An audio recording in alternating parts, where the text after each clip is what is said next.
Comment allez-vous, les parieurs? Je suis Patrick, de l'équipe Bedhead. Aujourd'hui, nous allons aborder ce sujet.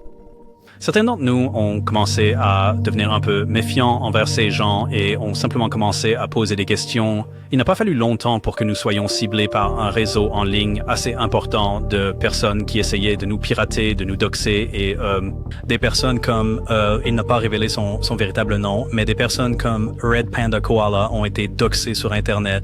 Leur maison familiale a été divulguée en ligne. Des photos de sa sœur mineure ont été publiées sur Internet par un groupe d'individus, tous très étroitement liés à Lou Elizondo.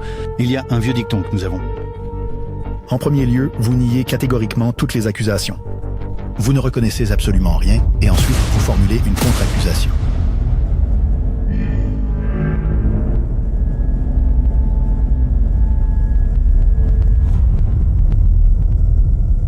Bon, amis parieurs, s'il vous plaît, cliquez sur le bouton j'aime. Ça aide vraiment beaucoup nos vidéos. Et bien sûr, si vous n'êtes pas encore abonné, n'oubliez pas de cliquer sur le bouton s'abonner. Alors, de quoi va parler cette vidéo? Eh bien, elle est consacrée à Lou Elizondo. Et dans la vidéo d'aujourd'hui, nous allons aborder 3 sujets distincts, d'accord? Le premier est un tout nouveau livre que Luis Elizondo, apparemment, va publier plus tard cette année.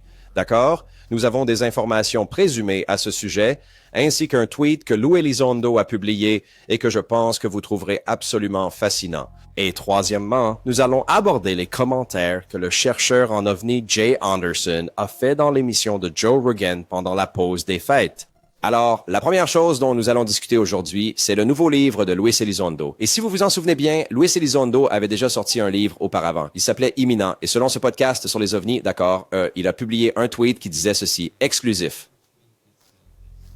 Highlights. Lou Elizondo a un nouveau livre listé sur le site de son éditeur. Le Grand Décompte, la vérité cachée sur les ovnis et l'urgence de l'instant. Précommande le 29 mai 2026. En vente fin août 2026. Le résumé décrit des preuves non divulguées, la réalité des UAP, la sécurité nationale et ce que ce moment signifie pour l'humanité. Annonce préliminaire. Les détails peuvent changer. Alors d'abord, je voudrais juste savoir comment vous avez pu découvrir ça, parce que Luis Elizondo ne le publie même pas. C'est que parfois, je me demande d'où les gens tirent leurs informations, parce qu'ils vont juste sortir ça de la chose la plus aléatoire. Je me dis, comment as-tu trouvé ça? Tu consultes ça tous les jours? Non? Je ne sais pas. Ça me fait presque penser que des gens sont alimentés en informations en leur disant « Ah, et pourriez-vous publier quelque chose à ce sujet, n'est-ce pas? » Je ne dis pas que c'est ce qui s'est passé ici, je dis juste que je me demande souvent d'où vient cette information quand la source de l'information ne la publie pas, n'est-ce pas? Ah, mais bon, de toute façon, il faut vraiment qu'on prenne le temps d'approfondir cette question, n'est-ce pas? Parce qu'ils ont quand même mis en place une capture d'écran avec plus de détails sur le livre. Alors, lisons tout ça et découvrons-en un peu plus sur ce tout nouveau livre de Lou Elizondo. De quoi parle Reckoning, The Unspoken Truth About UFOs and the Urgency of Now de Lou Elizondo?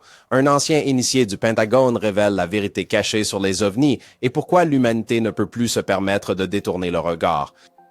Entendu? Pendant des décennies, les gouvernements ont dissimulé la vérité concernant les phénomènes anormaux non identifiés, les PANI, mais à présent, le silence se fissure et les conséquences de ce secret deviennent impossibles à ignorer. D'accord. Dans son ouvrage Reckoning, Luis Elizondo, l'ancien directeur du programme secret du Pentagone sur les ovnis, lance un appel urgent à la prise de conscience. Les pannes sont bien réelles, les preuves sont irréfutables et notre avenir dépend de la façon dont nous y réagirons. D'accord. S'appuyant sur des preuves jamais dévoilées, l'histoire mondiale et une science révolutionnaire, Elizondo révèle pourquoi il ne s'agit pas seulement d'étranges lumières dans le ciel. Il s'agit de technologie, de sécurité, de foi et de l'identité même de l'humanité. C'est le moment crucial. Allons-nous évoluer pour devenir une espèce prête à affronter la vérité, ou bien allons-nous nous réfugier dans le déni et risquer la catastrophe? D'accord. C'est donc très intéressant. Je veux dire, c'est un peu comme si on pouvait s'imaginer que... Comme Ecclefish des Files le dit toujours, il y a toujours un lèvre, n'est-ce pas? Et je dois être honnête, quel est ce livre qu'un éditeur met sur le marché et qui prétend révéler la vérité sur les ovnis, et puis c'est tout. Vous voyez ce que je veux dire? Regardez, c'est juste quelqu'un qui publie un livre pour vous divertir et vous savez vous inciter à l'acheter. Et je le comprends et il n'y a absolument rien de mal à cela. C'est toujours c'est un peu un signal d'alarme quand les gens disent dans mon livre, il y aura des secrets qui révéleront la vérité. Vous, mec, non, ils en font un problème existentiel dont eux seuls détiennent les secrets. Non, c'est juste un truc bizarre, non. Darcy, c'est pas trop. Je veux dire, le livre imminent a eu pas mal de succès et c'était le tout premier ouvrage de Louis Elizondo. Je veux dire, il est même répertorié comme un best-seller du New York Times. Celui-là, je ne sais pas. D'abord, le titre est beaucoup trop long. Et je peux tout à fait m'identifier à ça avec mon documentaire qui va sortir, n'est-ce pas? C'est psionique, les esprits qui invoquent les ovnis. C'est un titre un peu long, mais on essaie d'expliquer ce qu'est la psionique, n'est-ce pas? Alors, en fait, c'est un sous-titre. Mais bon, vous savez, je peux tout à fait comprendre ça et trouver des titres, c'est vraiment difficile. Et on dirait que ce n'est peut-être pas encore finalisé, n'est-ce pas? Mais ça devrait un peu l'être, de bien des façons, non? Parce que, premièrement, il faut le faire passer par le DPSR, n'est-ce pas? Lou Salzano ne peut pas se permettre de dire des choses pareilles comme ça. Il doit d'abord obtenir l'approbation du ministère de la Défense, n'est-ce pas? Ils doivent l'approuver. Le Pentagone, eux, les secrets qu'il est en train de révéler à son sujet. Donc, vous savez bien, il faut qu'ils approuvent ça. Ce qui n'a pas de sens, mais bon, et ça doit partir à l'impression, n'est-ce pas? Et il faut sortir des prépublications, vérifier des choses, n'est-ce pas? Ils les reçoivent, et ensuite avoir toutes ces impressions prêtes, n'est-ce pas? Donc ça sort en août à un moment donné, je veux dire, nous sommes au tout début de l'année. Je suppose que certaines choses pourraient encore changer techniquement là-dessus. Ce qui est intéressant, c'est que dans ce même fil de discussion Twitter, si vous descendiez plus bas, il y a un autre tweet avec un lien, n'est-ce pas, vers la source de tout ce genre. Encore une fois, comment diable trouvez-vous ce genre de choses? Je veux dire, vérifiez ça tous les jours, c'est tellement bizarre. Mais bref, quand je clique sur le lien, c'est écrit ceci. Non, c'est comme un truc inconnu, tu sais, genre, qu'est-ce qui se passe? Et, il n'y a vraiment aucune information ici. Alors, ils ont tout simplement abandonné ça. N'est-ce pas? Ça ne devait pas être révélé si... Je ne sais pas, n'est-ce pas? Mais ce qui est aussi intéressant, c'est que si vous zoomez juste ici, vous pouvez voir que ce livre est répertorié comme de la fiction fantastique, n'est-ce pas?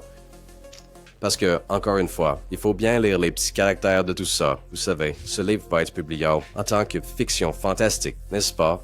C'est tout à fait ça, ce qui est probablement le cas pour une grande partie de tout ça, n'est-ce pas? Et puis si, bien sûr, les gens essaieront de dire, eh bien, c'est comme ça qu'on le fait passer par le DOPS, Sir Patrick, c'est comme ça qu'on le fait approuver par le département de la prépublication, car c'est là que ça se passe, en fait. Le Pentagone doit préapprouver ce genre de choses pour s'assurer que vous ne divulguez aucune information classifiée si vous travaillez pour le gouvernement, n'est-ce pas? Vous devez obtenir l'approbation du Pentagone. Et les gens disent que la solution de contournement, la faille, Patrick, c'est si vous savez, vendez-le comme de la fantaisie, de la fiction, et ça passera. Alors, vous me dites que c'est la faille à laquelle le Pentagone n'a pas pensé. Si vous dites que c'est de la fiction fantastique, vous pouvez révéler des informations classifiées. Non. Et le Pentagone s'en fiche que ce soit vrai ou non. Tout ce qui les intéresse, c'est que vous ne révéliez pas d'informations classifiées. Ils ne sont pas là pour vérifier les faits, d'accord? Ils sont juste là pour s'assurer que vous ne révéliez pas d'informations classifiées.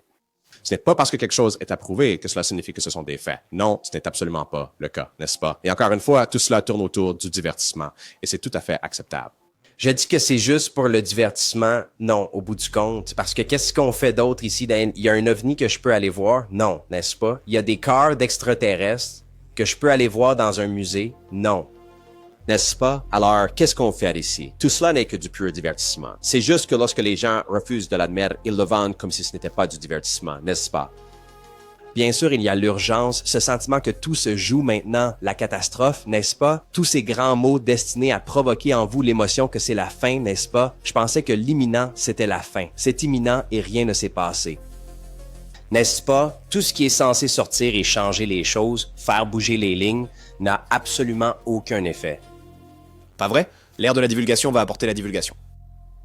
Ce n'était qu'un pet dans le vent. C'est parti. Rien ne s'est passé et rien ne se passera. Ce livre sortira. Il ne se passera absolument rien, n'est-ce pas? Et c'est très bien. Admettez-le, c'est tout. Dites juste, hey, ce sont de bonnes histoires, ou de bonnes pensées, ou de bonnes idées que j'ai. Mais bien sûr, vous savez, les relations publiques, le marketing, quelqu'un d'autre s'en occupe de toute façon. Mais regardez, passons à quelque chose de très intéressant. C'est un tweet que Louis Elizondo a publié récemment, et il répondait aux commentaires de quelqu'un d'autre. Et le commentaire était celui-ci. Je ne comprends absolument pas pourquoi vous, les hurluberlus, vous vous comportez comme si, sans l'existence même de Lou Elizondo, toute cette conversation autour de la divulgation n'aurait tout simplement jamais pu avoir lieu. Ce sujet était déjà là, bien avant son arrivée, et il sera toujours là, bien après qu'il ait enfin foutu le camp. Et c'est à ce moment-là que Louis Elizondo a répondu Il n'y a de conversation ouverte que grâce à moi. Je suis reconnaissant que d'autres puissent maintenant s'exprimer, mais votre évaluation est incorrecte. Wow, quelle humilité. Il n'y a de conversation ouverte que grâce à moi. Ici, Luis Elizondo s'attribue le mérite de la conversation ouverte qui a lieu sur la divulgation. Quelle conversation ouverte? Parce que tout est structuré autour de l'idée que si vous ne, je cite, respectez pas la divulgation, vous êtes la cible de harcèlement, de menaces et de doxing. Si quoi que ce soit que vous faites n'est pas, je cite, pro-divulgation. Et remarquez bien, des gens se sont autoproclamés les shérifs du monde des ovnis pour déterminer ce qui est pro-divulgation et ce qui ne l'est pas. Et tout ce qui sort de ce qu'ils considèrent comme étant pro-divulgation, dès que vous êtes étiqueté anti-divulgation, c'est fini pour vous, n'est-ce pas? Pendant ce temps, ils sont dans cette même discussion sur la divulgation. Ils parlent de la façon dont le gouvernement cache ceci et cela et qu'ils utilisent toutes ces tactiques folles pour, vous savez, diffamer les gens, les calomnier et les discréditer. Et c'est exactement ce que ces gens vous font si vous ne suivez pas si vous ne rentrez pas dans leur rang. C'est une folie absolue. L'hypocrisie est absolument ridicule. Et que Luis Elizondo dise cela, c'est tout simplement scandaleux. D'accord? Réfléchissez-y un instant. Rappelez-vous simplement ce fameux tweet. Même s'il le retire, s'il le supprime. Je me demande bien pourquoi dirait-il une chose pareille, n'est-ce pas? Parce que c'est vraiment ce qu'il ressent au fond de lui. Il a le sentiment d'être le seul responsable de la situation actuelle de cette conversation, oubliant complètement les innombrables personnes qui travaillent sur ce sujet quotidiennement, d'accord? Et ce, depuis des décennies avant même que Luis Elizondo ne soit jamais impliqué, n'est-ce pas? C'est un véritable affront pour tous ceux qui ont travaillé sur l'ufologie, qui ont étudié ça ou fait des recherches depuis des décennies, n'est-ce pas? La seule raison pour laquelle nous avons cette conversation, c'est à cause de lui. C'est une folie absolue. Maintenant, nous allons nous pencher sur le prochain petit élément. Voici Jay Anderson, invité de Joe Rogan. Jay Anderson est un chercheur spécialisé dans les ovnis qui s'est fait un nom dans le domaine de l'ufologie, ou plutôt au sein de la communauté ufologique, plus précisément sur Twitter, et ce depuis de nombreuses années, d'accord, probablement depuis près d'une décennie. Et il a des choses très intéressantes à nous dire concernant l'ufologie dans son ensemble, et plus particulièrement Luis Elizondo. Alors, voici la première partie. J'ai traversé la toxicité de la communauté OVNI, qui est genre tellement mauvaise. Et tu sais, je pensais que ça allait être, oui, beaucoup de cinglés, mais aussi beaucoup de mauvais acteurs et de hackers et des gens qui veulent, tu sais, une chose à propos des ovnis, en fait, que je pense qu'il faut noter, parce que comme je te l'ai dit, je pense que je suis l'une des premières personnes que tu as eues ici à avoir réellement réussi à traverser les interactions sur les réseaux sociaux. Et l'une des choses que beaucoup d'entre nous ont remarqué, et il faut absolument rendre hommage à quelques personnes comme Red Panda Koala et Tupac Abra sur Twitter, deux chercheurs vraiment excellents qui ont constamment mis cela en évidence, c'est que lorsque toute cette histoire de 2017 et que Luis Elizondo, Chris Mellon et tous ces individus ont commencé à se manifester publiquement, évidemment, nous étions tous extrêmement enthousiastes à ce sujet. Au fil du temps, vous savez qu'il y a eu quelques problèmes, comme des contradictions. Luis Elizondo en particulier s'est contredit à de nombreuses reprises. Certains d'entre nous ont commencé à se méfier un peu de ces gens et ont juste commencé à poser des questions. Il n'a pas fallu longtemps pour que nous soyons ciblés par un réseau en ligne assez important de personnes qui essayaient de nous pirater et de divulguer nos informations personnelles. Et des gens comme, il n'a pas révélé son vrai nom, mais des gens comme Red Panda Koala ont été doxés en ligne. Sa maison familiale a été mise en ligne. Des photos de sa sœur mineure ont été publiées en ligne par un groupe d'individus qui sont tous très étroitement liés à Luis Elizondo. Et c'est quelque chose que vous ne remarqueriez pas si vous n'étiez pas plongé dans les moindres détails de X, car vous auriez remarqué ces comptes de trolls particulièrement virulents, qui étaient tous suivis par Lou.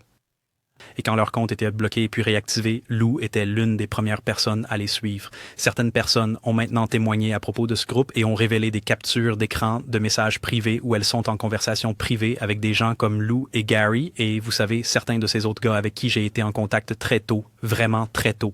J'ai obtenu certaines des premières interviews avec ces gens et j'étais très favorable jusqu'à ce que je réalise qu'ils essayaient vraiment de contrôler le récit. Et il y avait, vous savez, des choses dont on ne pouvait pas parler, dont on ne peut pas parler. Vous savez, la rétro-ingénierie ou le contact initié par la conscience. Tout ce qui a trait à Greer est complètement toxique. Luis Elizondo, en fait, il a traité Greer et quelques autres personnes de terroristes. Et je ne négocierai pas avec des terroristes. Et ça, quand on l'a interrogé sur Stephen Greer. Mais ce que les gens ont appelé ça, c'est le groupe de haine des ovnis. C'est très bien connu en ligne, le groupe de haine des ovnis. Et c'est un groupe de personnes qui sont si farouchement en faveur de gens comme Lou et de ce genre de narration modernisée que si vous vous écartez ne serait-ce que d'un demi-pouce, j'ai vraiment gagné mes galons dans la communauté ovni. Les gens, vous savez, me félicitaient vraiment pour les interviews que j'obtenais jusqu'à ce que je commence à poser quelques questions sur des gens comme Lou. Et soudain, j'ai reçu un maelstrom absolu de haine de la part de gens qui, vous savez, appréciaient vraiment mon contenu. Et j'ai beaucoup de chance. Je n'ai pas été autant ciblé. Certaines personnes ont vu leur vie ruinée par ces gens qui sont tous liés à des individus comme Lou. Et Lou a même dit qu'il était venu pour anéantir l'ufologie. Il l'a vraiment dit dans un article. Il a dit « Je veux brûler l'ufologie. Je veux la détruire. » Quand a-t-il dit ça? Oh, c'était il y a quelques années de ça, je crois. On pouvait la voir. Mais pourquoi l'a-t-il dit? Quel était le contexte? Je pense que c'était juste à propos de la façon dont la communauté OVNI a, vous savez, mal représenté les phénomènes et comme le carrefour spaghetti déroutant des récits. Et il a juste dit, je veux... Mais si, ça va faire un reset complet. Ça n'a pas un peu de sens, en fait, de dire ça? Il sait des choses. Tu ne penses pas qu'il sait des choses? Qu'est-ce qu'il sait? Exactement. N'est-ce pas? Ils savent tous quelque chose, mais aucun d'eux ne peut nous le dire. Et ils le savaient tous de quelqu'un d'autre, et quelqu'un d'autre le leur a dit, et ils le savaient, et ils le savent. Je me disais, mec, j'étais tellement amoureux de tout ça. Il faut que tu comprennes. J'étais vraiment... Tu croyais? Je me disais, c'est génial. J'avais mes expériences d'orbe, j'avais donc déjà un bien. J'étais prêt à croire tout ce que tu disais. Il m'a fallu du temps pour réaliser que ça n'allait pas dans la direction que je pensais et qu'il y a un récit très orchestré. Et si tu tentes de remettre en question ce récit, tu seras puni par la pensée de groupe. Ça alors, c'est vraiment quelque chose. Jay Anderson est en train de dire des choses très importantes. Et... devine quoi? Je ne peux pas dire que je suis en désaccord avec ça ici, les amis, parce que j'ai moi-même été victime de ce groupe de haine anti-OVNI. Certains d'entre vous, qui sont peut-être de nouveaux abonnés, ne le savent pas, mais quand j'ai commencé, ils m'ont attaqué très durement et ils m'ont doxé. Oui, ils m'ont doxé et ils ont inventé des accusations à mon sujet. Les pires choses possibles qu'on puisse dire sur un être humain. Je veux dire, je ne peux même pas les répéter, parce qu'ils balancent des conneries au mur pour voir ce qui colle, Ils ne se soucient pas si ça colle. Ils veulent juste lancer l'accusation pour que les gens pensent du mal de vous, Tout est contre vous si vous allez à l'encontre du récit. Tout est contre vous si vous remettez les choses en question. Vous pouvez simplement remettre les choses en question. Boom, Docs. Et ils font ça pour vous faire taire, en gros. Ils se disent, si on les frappe assez fort, ils vont juste s'éloigner, n'est-ce pas? Ils vont juste arrêter de dire ça. Et quand les gens essaient de faire taire les voix dissidentes, c'est là que vous savez que vous êtes dans une secte, n'est-ce pas? Si vous ne pouvez pas supporter une autre opinion qui n'est pas la vôtre, in names. Et il faut en arriver là. C'est une chose de ne pas être d'accord, n'est-ce pas? Publier une vidéo, publier un tweet, je ne suis pas d'accord avec ça, blabla. C'est tout à fait normal. C'est la liberté d'expression. Parlons-en. Une conversation. Mais ces gens sont prêts à aller jusqu'à des extrémités absolument atroces, n'est-ce pas? Et beaucoup de gens le savent. Ils ont juste peur d'en parler parce qu'ils ne veulent pas être la prochaine victime, n'est-ce pas? C'est absolument épouvantable. Et ce qui est vraiment le plus intéressant, c'est que cela ne se produit jamais qu'avec les admirateurs de Luis Elizondo. Ça n'arrive pas avec les fans de Jeremy Corbell, George Knapp, Ross Coulthard, ni même Stephen Greer. N'importe laquelle de ces personnes, vous pouvez en parler et il ne commence pas à vous doxer, à vous menacer et à vous harceler. C'est absolument insensé. C'est pourquoi je peux être en désaccord avec certains de ces gars, vous savez, Jeremy Corbell, George Knapp, Ross Coulthard. Je peux être en désaccord avec eux parfois, mais vous savez quoi? Je le respecte parce qu'ils n'ont pas de fans psychophones ou ne créent pas ces groupes secrets en coulisses pour aller te menacer, te harceler et te doxer, n'est-ce pas? Écoutez, nous pouvons tous avoir une conversation et ne pas être d'accord. Ce n'est pas un problème. Mais pour une raison assez étrange, seul Lou Elizondo a ce groupe de personnes un peu folles avec qui il publie même des photos, les montrant en public avec lui, n'est-ce pas? Les suivant partout. Et ensuite, ces mêmes personnes publient qu'elles ont été suivies par Lou Elizondo et boum, c'est la fin de l'histoire, n'est-ce pas? Et certaines personnes auraient affirmé avoir eu des conversations privées avec lui en coulisses. Vous savez, recevant l'ordre de faire certaines choses. C'est juste ça. C'est vraiment dégoûtant. Mon point de vue, j'essaie de ne pas trop en parler, non pas parce que je m'en fiche, c'est juste que la meilleure façon d'éteindre un incendie est de lui retirer son oxygène. Donc c'est un peu, vous savez, ce que j'essaie de faire. Mais vous savez, il y a quelques personnes que Jay Anderson a mentionnées au début, ou plutôt qu'il a saluées, devrais-je dire. Chupacabra et Red Panda Koala sont bien connus sur Twitter et ils ont été probablement les deux personnes les plus vocales à propos de ce harcèlement, de ce groupe de haine anti-OVNI dont certains veulent nier l'existence. Mais il existe bel et bien. D'accord? Ils ont des groupes privés, des groupes secrets et tout ce genre de choses. Et je vais vous dire, une partie de ça a commencé à m'arriver quand on m'a demandé de rejoindre des, je cite, groupes secrets, et j'ai refusé. Et je suppose qu'ils n'ont tout simplement pas l'habitude d'entendre non, parce que tout le monde veut avoir accès à ces célébrités des ovnis et veut avoir accès aux secrets et aux informations classifiées, je cite, en coulisses. Et j'ai juste dit non, parce que ce n'est pas mon style, d'accord? Je veux être indépendant. Je ne suis d'aucun côté, dans un sens ou dans l'autre. Non, les sceptiques, les croyants, ceci, cela, parce que j'ai l'impression que nous sommes tous des croyants et des sceptiques réunis en un seul, donc je ne prends pas parti. Et ils n'ont pas aimé ça. Mais le plus drôle, c'est que chaque fois que j'étais attaqué, n'est-ce pas, ça me rendait plus fort et plus grand parce que les gens venaient me soutenir, donc ça s'est retourné contre eux. Et ils m'ont un peu laissé tranquille, mais je vous garantis qu'après cette vidéo, ils vont s'en prendre à moi avec acharnement et ils vont lancer une tonne d'accusations contre moi, ce qui arrive tout le temps. Je l'ignore tout simplement parce que si j'essaie d'intervenir, ça met juste en lumière quelque chose qui n'a pas besoin d'être mis en lumière, n'est-ce pas? Et puis vous donnez une voix à des gens qui ne le méritent vraiment pas, n'est-ce pas? Et je vais vous dire, l'un des meilleurs conseils que j'ai jamais reçus dans cette communauté venait d'AJ de The Why Files lors d'un échange d'emails que j'ai eu avec lui et il m'a dit « Il suffit de grossir. » Et ils ne pourraient pas avoir plus raison, car plus je prends de l'ampleur, plus il devient difficile pour eux d'essayer de me faire taire. Parce que les gens n'apprécient pas quelqu'un qui dit simplement ce qu'il pense, et c'est exactement mon cas. Vous n'aimerez peut-être pas ce que j'ai à dire, mais sachez au moins que cela vient de moi. Personne ne m'a dit de le dire. Il n'y a aucune arrière-pensée, je dis juste ce que je pense, que ce soit bon ou mauvais. Vous voyez ce que je veux dire? Et ça, ils n'aiment pas du tout ça. Honnêtement, j'avais l'impression que je commençais à me sentir comme dans une secte Covid de l'ufologie, où on ne peut pas parler de Lou Elizondo en mal, malgré le fait que cet homme est monté sur scène et a présenté de fausses photos d'ovnis littérales au public, qui ont été démystifiées en moins de 24 heures. Et il a dû admettre qu'elles étaient fausses à cause des démystifications, mais les gens sont juste contents d'oublier que ces choses se sont produites. Il est allé devant le Congrès et a brandi une photo d'OVNI dont il a été prouvé que ce n'était que des champs, comme des champs agricoles. Oui, c'est un faux. Ce n'est pas une ombre, c'est un champ plus sombre à côté d'un champ plus clair. Ce sont deux cercles et cela a été prouvé. Il a dû l'admettre. C'est dans un cadre parlementaire. Cet homme dirigeait apparemment le programme d'identification des menaces aérospatiales avancées. Je dis que c'est des conneries. Je ne crois pas qu'il l'ait fait, car il ressemble plus à une marionnette du gouvernement.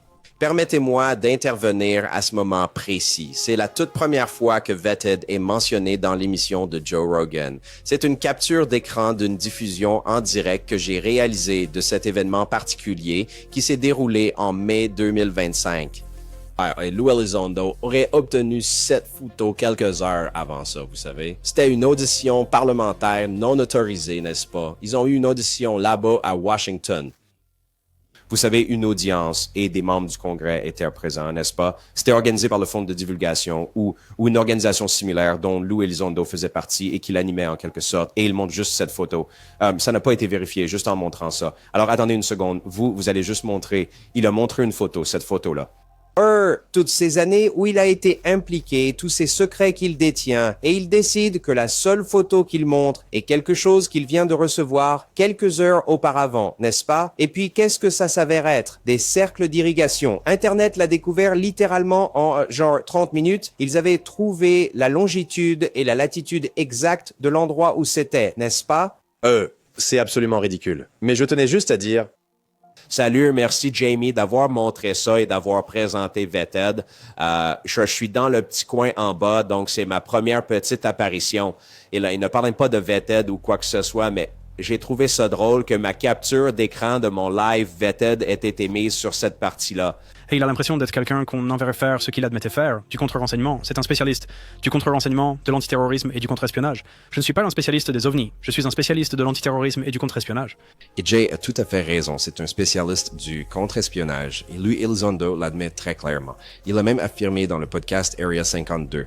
Il y a un dicton que nous avons. Premièrement, vous niez tout.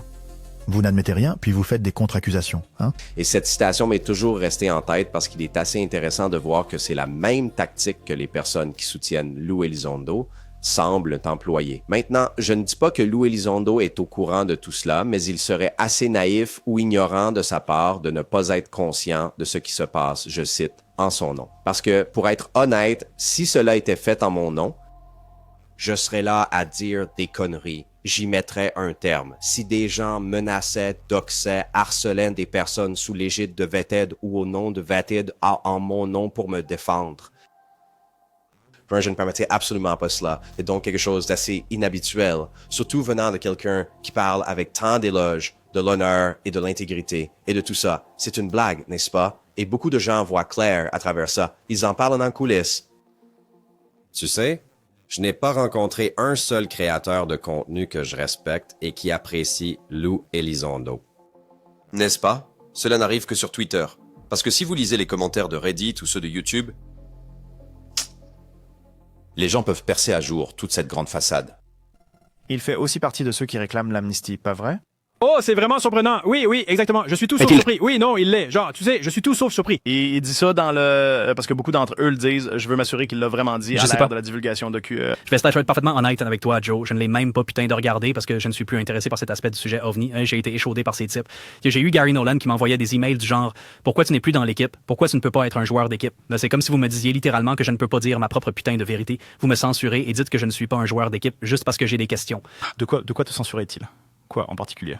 Bon, Nous essayons de vous faire arrêter de parler de plus précisément. Principalement, il semble y avoir eu un petit problème avec la façon dont j'ai parlé de Lou et de son association avec la ATIP, parce que je pense que la ATIP était en fait une façade. Ce n'était pas un véritable programme, et c'était en fait une couverture qui avait été créée pour To the Stars Academy. Et l'AWSAP, qui était plutôt une sorte de programme précurseur, n'était pas dirigé par Lou Elizondo. C'est le programme spatial d'application des armes avancées. J'ai oublié l'acronyme exact maintenant. AWSAP. La ATIP est censé être celui de Lou, et je pense juste que eh bien, en fait, je dois faire attention, mais un journaliste très en vue dans la communauté OVNI m'a littéralement dit que Lou lui avait dit que tout cela a été créé pour To the Stars Academy comme un moyen de, vous savez, générer une structure compréhensible. Voici ce type. Il dirige, vous savez, les types. J'ai un problème avec l'idée que quelqu'un comme Lou Elizondo puisse aller au New York Times et dire que le secrétaire à la Défense n'était pas informé des ovnis et que c'est moi qui dirigeais un programme alors que des gens comme Julian Assange et Edward Snowden sont jetés au loup juste pour avoir révélé des problèmes de sécurité nationale standard. C'est censé être encore plus profond, non? C'est un budget noir. Et ce gars peut juste débarquer au New York Times? Ça semble un peu planifié, ça semble un peu orchestré et forcé. Alors j'ai commencé à me poser ces questions, surtout quand des choses comme ça arrivaient, où il y avait des incohérences, où il montrait des images qui étaient démystifiées.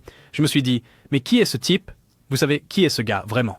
Et puis son livre sort, et il, vous savez, parle d'être le tsar de la torture à Guantanamo Bay. Et vous savez, les gens là-bas l'appelaient le Dark Vador des États-Unis. C'est dans son livre, vous savez, il a admis qu'on l'appelait le tsar de la torture de Guantanamo Bay, parce que, vous savez, il dirigeait le camp Platinum à Guantanamo Bay, un site noir de la CIA. oh là là. Oui, et donc, vous savez, il avait en fait écrit dans son livre qu'il était connu comme le Dark Vador des États-Unis par certaines personnes et le tsar de la torture de Guantanamo Bay. Je ne fais vraiment pas confiance aux gens comme ça qui, vous savez, ont pratiqué la simulation de noyade pour gagner leur vie et qui essaient maintenant de me dire ce qui se passe avec le sujet des ovnis. Je veux dire, Jay fait de très bons points ici, non? Et George Knapp et Jeremy Corbell ont dénoncé le fait que cet article du New York Times était faux, que c'était ADOSAP qui avait reçu tout l'argent et non AATIP. Et pour tout ça, Eric Davis s'est aussi prononcé contre, disant que Lou Elizondo n'a rien dirigé, n'est-ce pas? Il y a juste une sorte de toile d'araignée, comme je l'ai souligné dans ma dernière vidéo, une toile d'araignée de commentaires alambiqués ici, essentiellement, qui vous empêche fondamentalement de relier les points parce qu'il n'y a pas de points à relier. C'est à qui c'est, n'est-ce pas? Je pense que c'est juste fait pour semer la confusion, pour que tu ne saches plus où est le haut, où est le bas, où est la gauche, où est la droite. Et ne pose pas de questions, laisse juste les gens te fourrer leurs conneries dans la gorge et accepte-les telles quelles. Eh bien, c'est vraiment difficile pour les gens de faire ça, n'est-ce pas? Et on veut poser des questions, surtout quand les choses n'ont tout simplement pas de sens. C'est pourquoi je suis un partisan de la divulgation citoyenne, pas de la divulgation gouvernementale. Et je vois de plus en plus de gens chaque jour en avoir assez de cette divulgation gouvernementale, du drame, des disputes, des bagarres, des égos.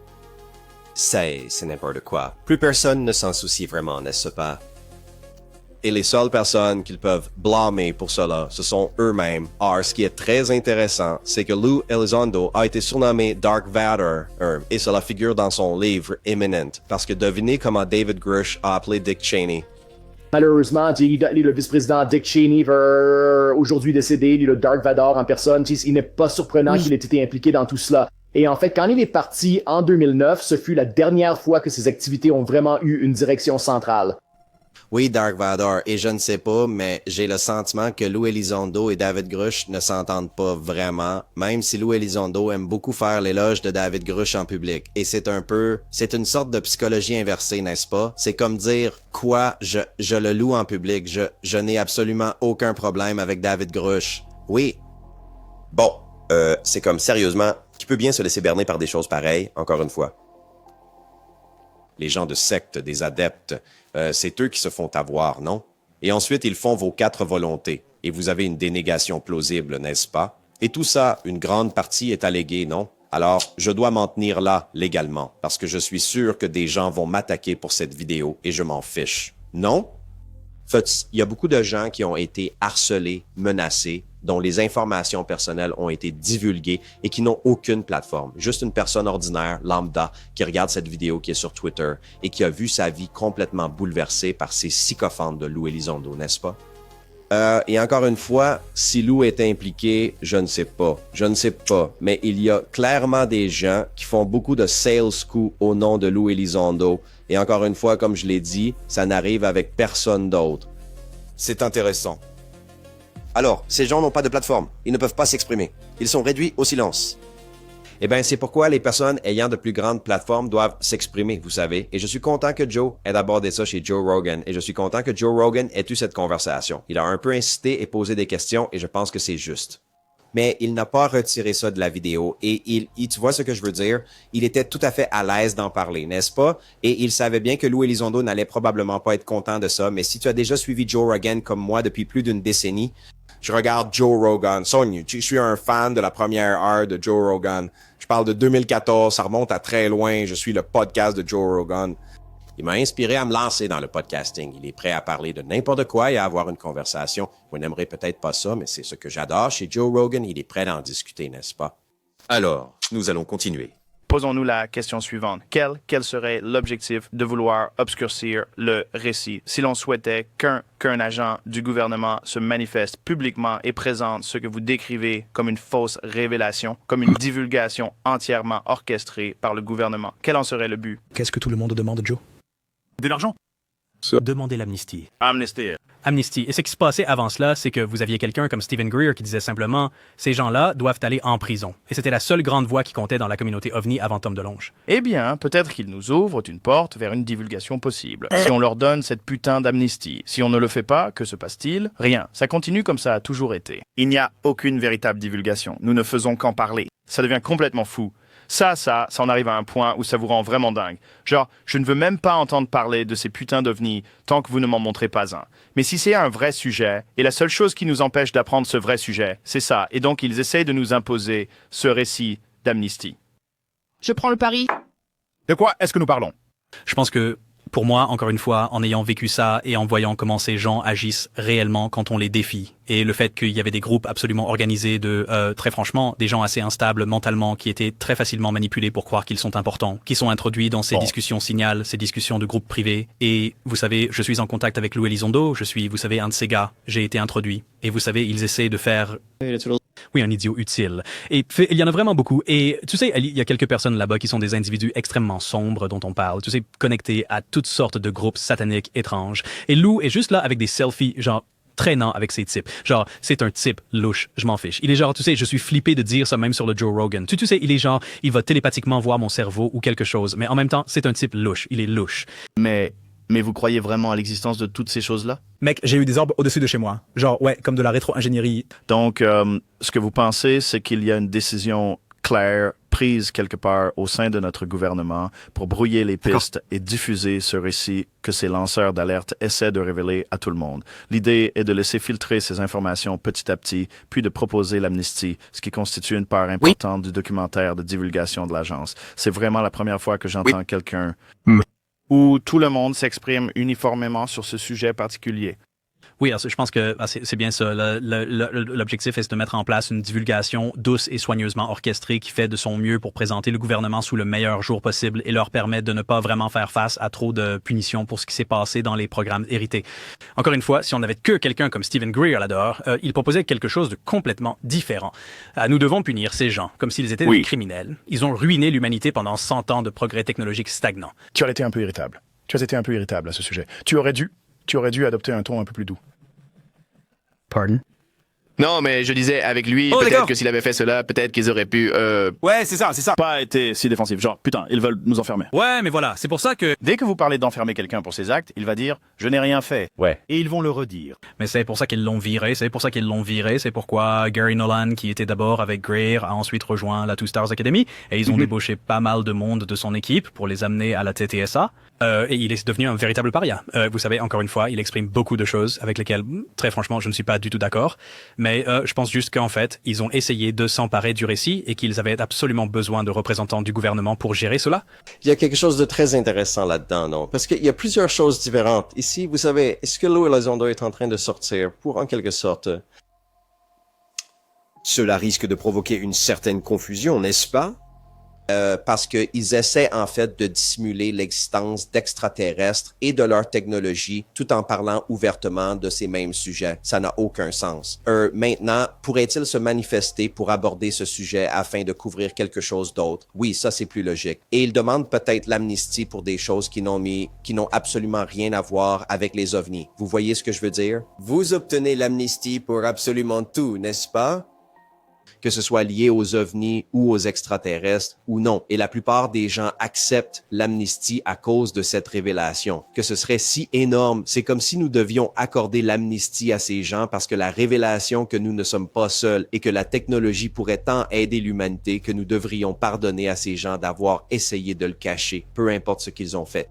Parce que, vous savez, à cause du retour sur investissement, n'est-ce pas, le roi est de ça. Mais la réalité est que s'il n'y a pas d'extraterrestres ou de technologie ovni qui sortent, alors il n'y a pas de retour sur investissement, n'est-ce pas? Et demander l'amnistie ne vous apporterait absolument rien. Alors, est-ce bien ce qui est en train de se passer? Je ne sais pas. Encore une fois, tout cela est conçu pour vous embrouiller tellement que vous ne savez plus du tout ce qui se passe et vous ne savez plus où aller ni quoi faire. Mais, et puis des gens arrivent.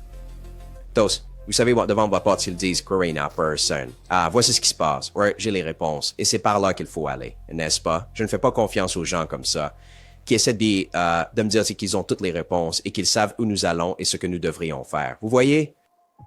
De nouveau.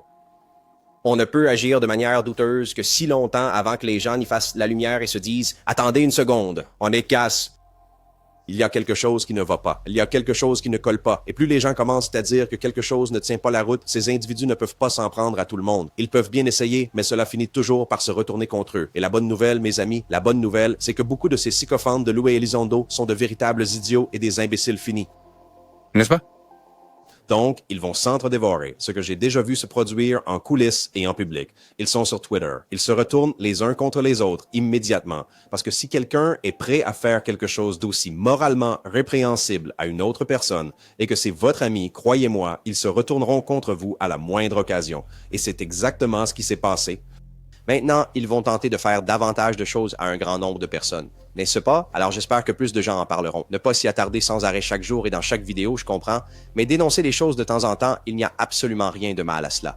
Et si je reçois beaucoup de haine pour cette vidéo et que des gens viennent me lancer des accusations vers « Hey, je m'en fiche », attendez, si vous entendez quelqu'un m'accuser, demandez des preuves, demandez-en la preuve. N'est-ce pas? C'est tout ce qu'il faut. Montre-moi la preuve. C'est bien ce que tu es en train de dire, non? Je ne suis pas parfait, non. Personne ne l'est d'ailleurs, mais je peux être fier de la personne que je suis et de celle que j'ai toujours été, toute ma vie. Je peux vous l'affirmer dès maintenant. Et je ne suis pas ici pour me faire des amis. J'ai déjà beaucoup d'amis, vous savez, qui n'ont absolument rien à voir avec l'ufologie et que j'ai depuis toujours. Et encore une fois, je n'ai pas besoin d'accès. Je n'ai pas besoin de secret. Je n'ai pas besoin de tout ça. Je suis ici pour poser des questions sur des affirmations extraordinaires qui sont faites et qui pourraient potentiellement changer l'humanité. Très bien. Alors, pourquoi ne pourrions-nous pas poser de questions dans ce cas? C'est ce qu'il faut vous demander. Alors, d'accord, les amis, la lien en bas si vous voulez vérifier ça par vous-même. On se retrouve pour la prochaine. N'oubliez pas, chaque jour est un cadeau. Peace! Je voulais juste te rappeler, je suis le gars qui a appelé de Paducah à propos du spectacle de lumière à Paducah. Je suis tombé sur la télé, sur WPSD, la chaîne numéro 6, c'était Starlink. Ils ont une photo de ça qui est affichée sur leur site internet. Tu devrais vraiment aller y jeter un coup d'œil. C'est vraiment flippant quand on le voit. Je n'ai jamais vu Starlink de cette façon, mais désolé pour cet appel de panique. Je t'ai appelé dès que comme je l'ai vu, et j'aurais dû juste me renseigner à ce sujet. Mais c'était Starlink et ça m'a complètement paniqué. Désolé, mon vieux.